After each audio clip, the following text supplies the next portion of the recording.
Welcome to the TOCA Backstage podcast. Join TOCA's Executive Director, Chris Wolf, in conversations with the artists and people behind the scenes of the Torrance Cultural Arts Foundation's performances and events.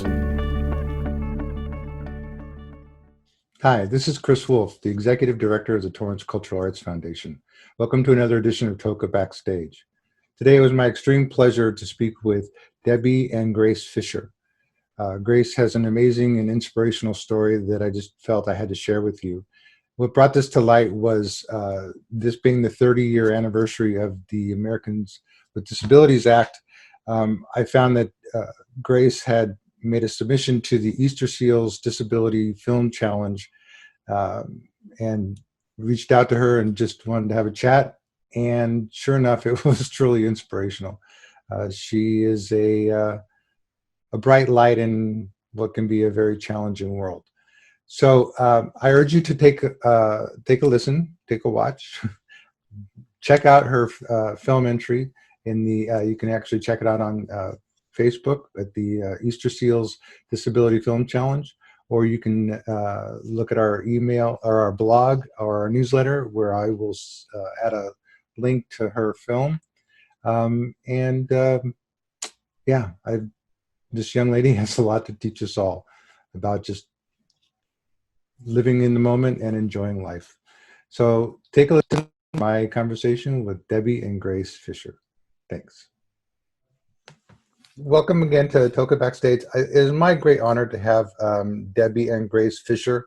Thank you guys for taking the time to talk with me. I actually just learned about this project that you're working on called Amazing Grace.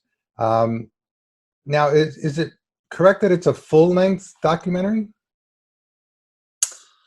The original was a full-length, and then the Easterseals Film Challenge is just a 5-minute video, and we actually only had a weekend to complete it. And Lynn Montgomery, she was the director of the feature-length documentary, and she also directed the 5-minute one as well. Well, I watched it last night. It's amazing. So people can go on and vote for this, right? Yeah. And is there a specific site that they can go on to? It's listed on YouTube as well as Facebook and Instagram. So there are several different ways to watch it, but I feel like YouTube is the quickest and easiest. Well, we will definitely share it. We'll definitely share it on our post.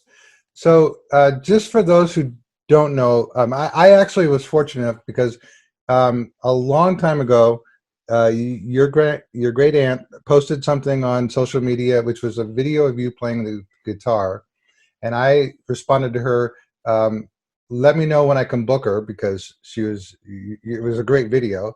And then do you mind telling people about what happened on your 17th birthday? Yeah, of course. So it was my 17th birthday party. My actual birthday is November 20th, but it was my senior year of high school, and we were all applying to colleges, so November was a really busy time, so I decided to have my birthday party the first day of winter break in December, and this would have been December of 2014. I was a senior in high school, and on that day, it was just a typical winter day in Santa Barbara, so of course it was sunny outside and really nice, and I began to experience like a severe sharp pain in my neck and tingling in my hands, and it was just a very odd feeling, something that I'd never experienced before. And so I told my mom, I was like, either you need to take me to the ER right now, or we need to call like 911, because I could tell right away that like something was really off. And so we went to the ER, and the hospital is about like 10 minutes from our house, not even 10 minutes. And within that amount of time, I lost the ability to walk. And so it progressed super quickly. And then that night, I was intubated and I couldn't breathe on my own. And laying in the ER bed, I was like asking my mom to take like videos of me, because I was like, oh, this is just like, of course this would happen to me on my birthday party. But I just assumed like they'd fix it and I'd come home and everything would be okay. But that definitely was not the case. So that night I was admitted to the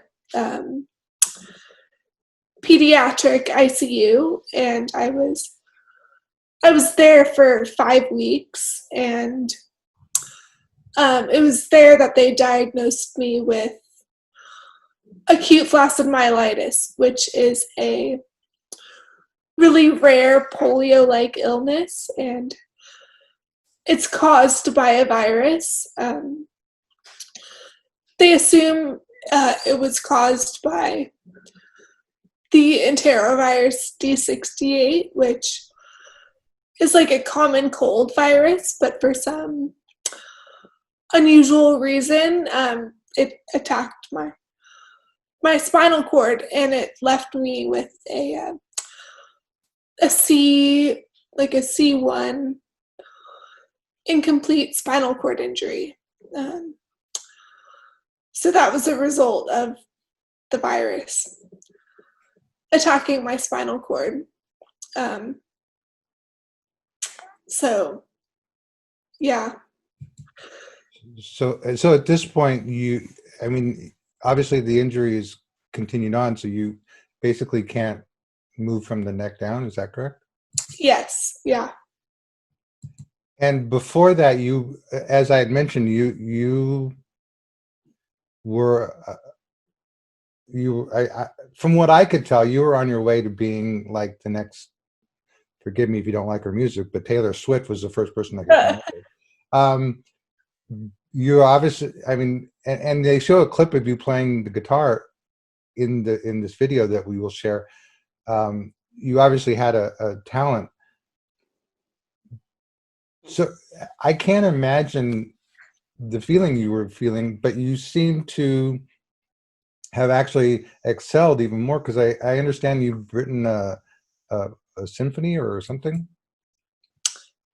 Yeah. So after music has always been a huge part of my life, and I wanted to go to I was accepted into Berklee College of Music in Boston, and I was like preparing to study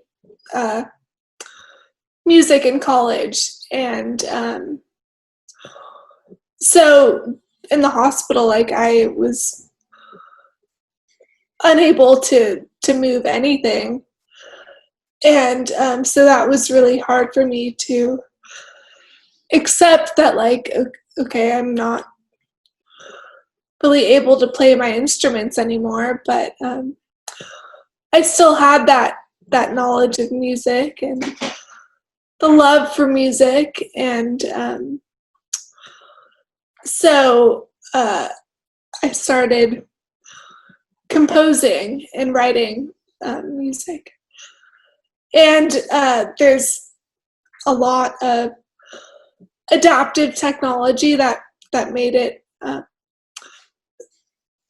so I'm able to compose on the computer, and so that's what I use to write. I do it all on the computer, and I submit, or I like put my notes in one note at a time, and I use this device. It's actually in front of me right here. It's a sip and puff technology. So I sip and it clicks, and so that's how I play or put the notes in. And I'm studying at UCSB right now in the College of Creative Studies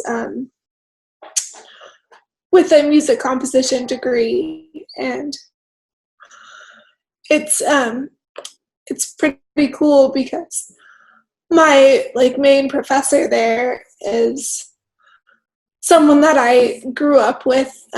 She was the music teacher at our church, and so she knew me before, and she knows me now, and she's been a huge help in helping me pursue this degree. And so yeah, That's awesome. And Debbie, I can't imagine as a parent how it felt for you to watch your daughter go through this. But yet she still, I mean, she obviously has the will to want to continue. What was going through your mind through all this? Well, I think that it helped that I had been a physical therapist for 20 years before this happened, because as soon as she had symptoms, I thought she was a really playful 17-year-old. So when she first said that she had these symptoms, I thought, oh, you were playing on the trampoline, because for her 17th birthday, she had a big trampoline with a slide in the backyard. It was a jumper slide. It was a jumper slide. So I just assumed she kind of tweaked her neck, and I had her lie down on my bed, but her heart rate was really high, probably 180, and she was kind of clammy. And Grace was not the type to complain. She was not the type to say, oh, I'm sick, I need to go home. We were the kind of family, she was the kind of person that you're sick and you still go. There's a show on, and the show must go on. And because she not only played guitar, cello, and piano, she also was a dancer. And there were plenty of times where she wasn't feeling up to par, and she would still, work through it, because that's what you do when you're a performer. So it's very odd that all of her, friends were coming over, and it was supposed to be a fun party, that she was wanting to go to the hospital. So that alone was a big sign to me. And I think that it helped being a therapist, because I think I was capable of being calm on the outside, but of course I was freaking out on the inside. And when we got to Cottage Hospital, I was capable of being perhaps a little more assertive than the average person, because I could tell that there was something serious going on. And Chris, I'll send you the full length version of Amazing Grace. Did you see the 56-minute version? No, I just saw the 5-minute one. Yeah, I'll send it to you. We're not supposed to share it with everyone, but I think that since you're doing this story, I think it would be applicable. And perhaps one of these days we can get to Orange County or LA and show it in person, because that was definitely a highlight for us to be able to show that movie. And we had Q&As afterwards, and we loved the audience response and what they had to say. But anyways, back to the time in the hospital with Gracie, it was a struggle, and you're living on endorphins. I mean, probably the first month, I lived on kind of the endorphins of just trying to get through the moment, and really specifically focused on just trying to get Gracie to feel as comfortable as she could, because she didn't have a voice. She couldn't speak. So she was never left alone, because she couldn't push a call button. She could not use her hands. So we were so focused just on taking care of her. That's where my heart and soul was. And ironically, I was given, through the grace of God, I was given some peace through that moment. And I don't know how. I think it's because of beautiful people in our community and this world that were just, keeping us in their love and prayers. My aunt being one of them that so she's so sweet. My Aunt Glenna was there with us the entire way. I have to. It's.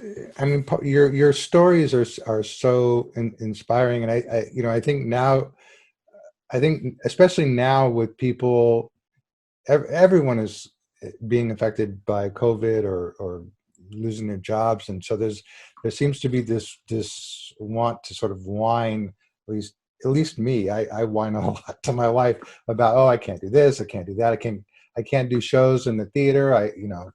Um, but what's so inspiring is your will to sort of follow your art. What do you, Grace? What do you think was sort of key to that? To really, I mean, want to continue following your art? Yeah, I guess music and art was a part of my life before, and it's a part of who I am now, and it's a part of who I'm always going to be. And I think I can't put my mind in a place of of wanting to pursue something that I can't physically do. I have to focus on just what I have and what I can do. And honestly, the coronavirus and stuff, I feel like it's not that new to like our daily life. I feel like I've been kind of living the same way I was before COVID. I focus on my music and my art, and we have a garden outside that I like to spend a lot of time in. And if I just focus on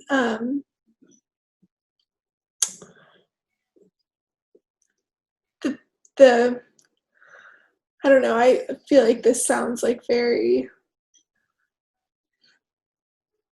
I don't know, I just focus on the beauty that's around me, and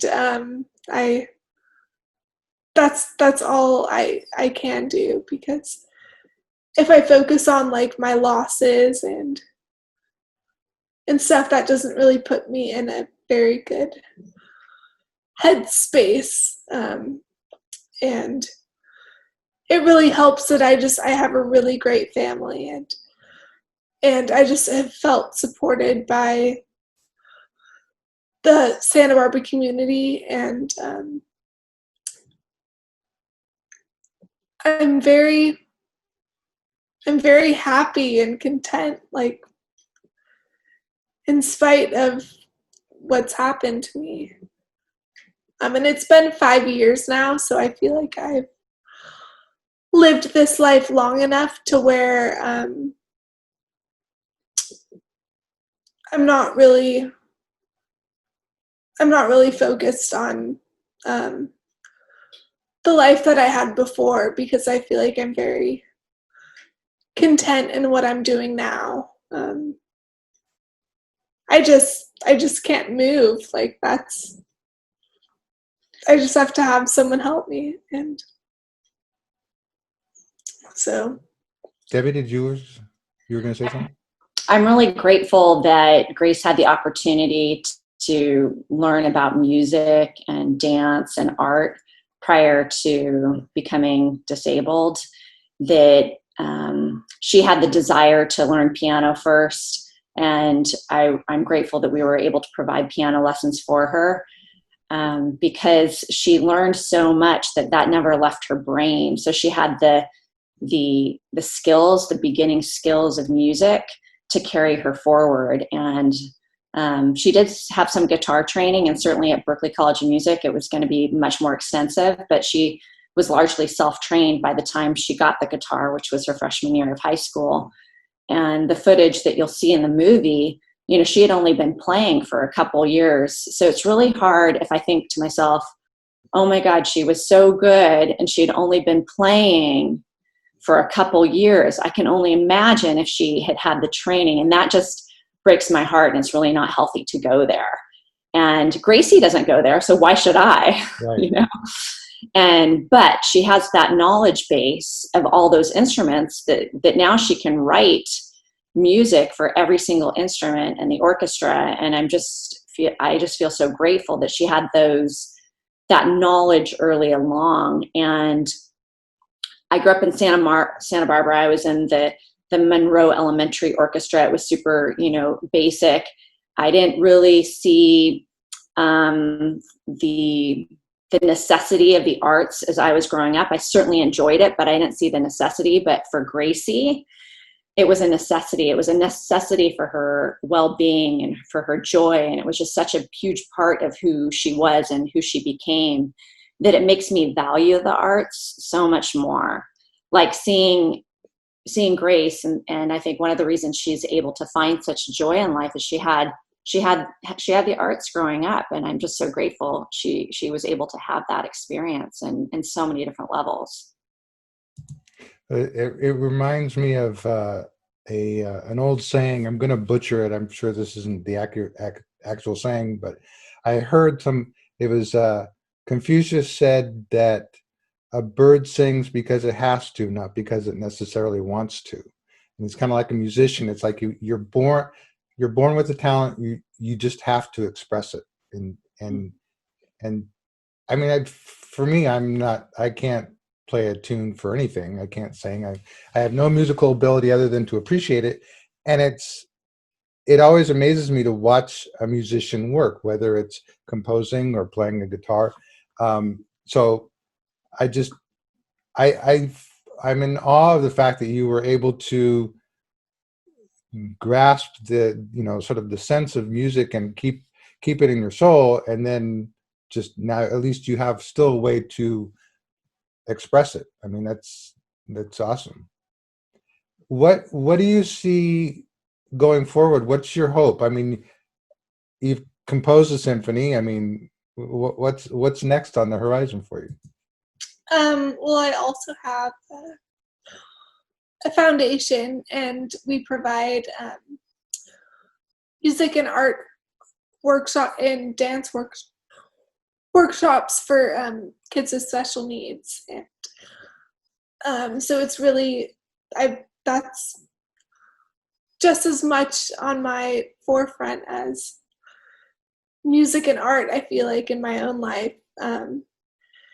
It's just really great to bring these activities to kids living with a disability, because I just knew that when I was in the hospital,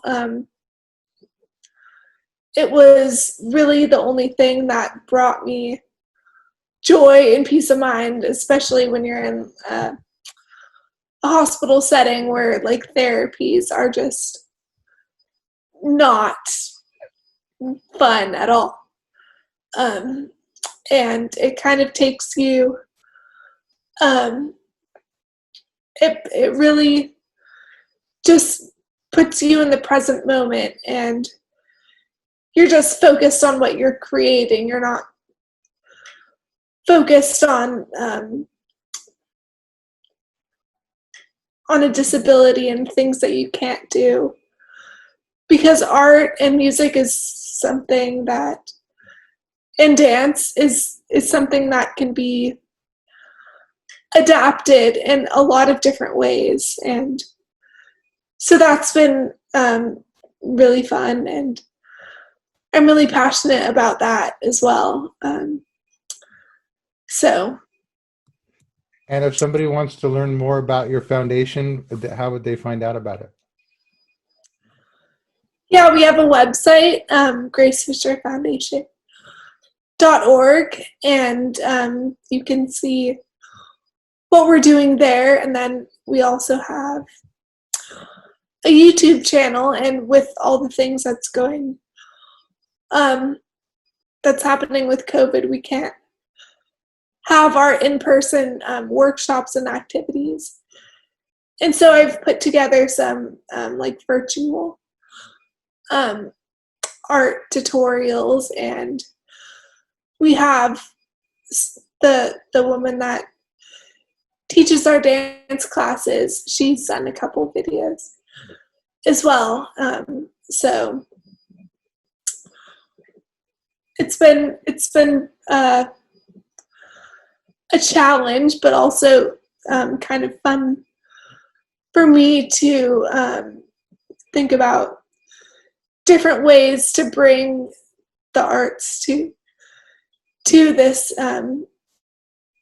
population, like, despite what's going on around the world. That's awesome. I think that's wonderful. But now, Debbie, I had a question. You were a physical therapist, and Grace had just mentioned, physical therapy wasn't anything kind of fun. Was there ever tension with, come on, Gracie, you can do it? Or, I mean, I just know, like, with my wife and I, she's a teacher, and if I try to do something that she's really good at, it's like, come on, Grace, you can do this. Did you guys ever have issues like that? Well, one thing is I have a much greater appreciation for the therapy's not fun. Like, I would prescribe exercises and things for my patients, and I thought, well, of course, like, you're going to do this because it's great for your body. Like, you do your therapy exercises. But in retrospect, I look at, like, wow, like, what I gave as exercises was not a lot of fun. And if I were to go back in the work environment, I think that I would try to make it a little more fun. And one way that I think we're doing that together is through the Grace Fisher Foundation, because dance, art, music, you can make it therapeutic. And Gracie certainly, I mean, right now she's holding her head up on her own, but when this first happened, she couldn't even hold up her head. We had to hold up her head. She had a brace holding her head up. And so the therapy of just holding a paintbrush in her mouth, that actually was really therapeutic for her. It got her neck a lot stronger. And it also got her mentally in a better place. She wasn't focused on what she couldn't do. She was focused on the art that she was creating in front of her. And to see these children that we provide services for, they just find such joy, and the parents have so much joy in seeing that their kids are in a safe place, creating art or dance, or we hope to have more music in the future. From a therapy standpoint, one of the hardest things, for 5 weeks in the pediatric ICU, she did not get out of bed. She didn't get out of bed until we got to Craig Hospital in Colorado. And it was so scary getting her in the Hoyer lift and putting her in a wheelchair. But I knew as a physical therapist, this is the best thing for you. And so I just said wholeheartedly, I know you're scared. I know you're in pain, but this is good for you. And I think my therapy knowledge, knowing that she had to get out of this bed, that's what she had to do. That was helpful. And every step from a physical therapy standpoint, I would say, I know this is going to cause you some pain, but I know it's a good thing for you. And I think if I didn't have that physical therapy knowledge, I would say, no, like, don't do it. Like, it's hurting her. No, don't hurt Grace. She's been through enough. I would maybe be putting on the brakes because I wouldn't want to put her through anything else. She had already been through so much. But as a therapist, I knew, like, she has to push through this, and we're going to push through it together. And I promise that I will make sure that you're safe at the end of it. And we did, but it was scary. Well, I got to say, you both are a great inspiration. Now, last question, Grace. If you were encountered by somebody, or one of the things that we do as an organization is we also try to encourage and mentor young up-and-coming talent, whether it's music, dance, acting, whatever. And I always like to ask this of people: if you were to meet a young performer, what words of encouragement would you give them? What to sort of send them on their way? Let's see.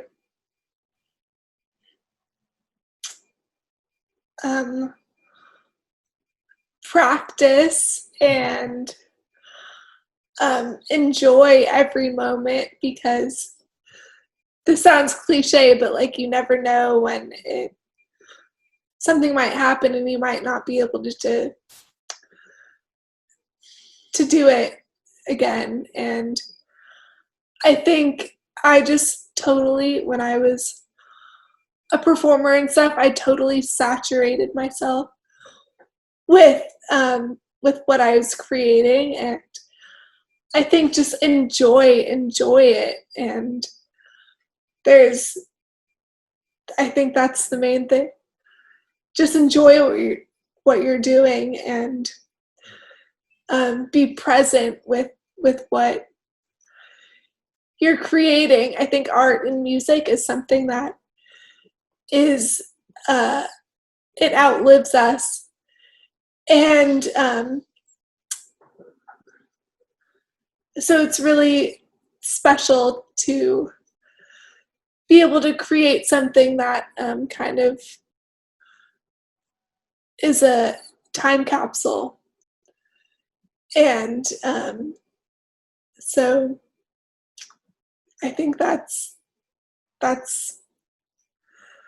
best advice that I can give, is just enjoy.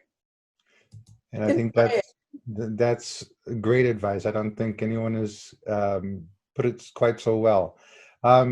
Debbie, Grace, thank you so much for taking the time. I really do appreciate it. I will take you up on the offer of trying to get you guys down to Torrance to show the movie and do a Q&A. It would be great to actually see you in person and show the film. In the meantime, we will share the Easterseals clip or the YouTube link on our site, so people can go on there and vote for you, and hopefully we will make your film a winner. Thank you. Thank you guys so much. We'll talk soon. Thank you, Thank Chris. you. Take care.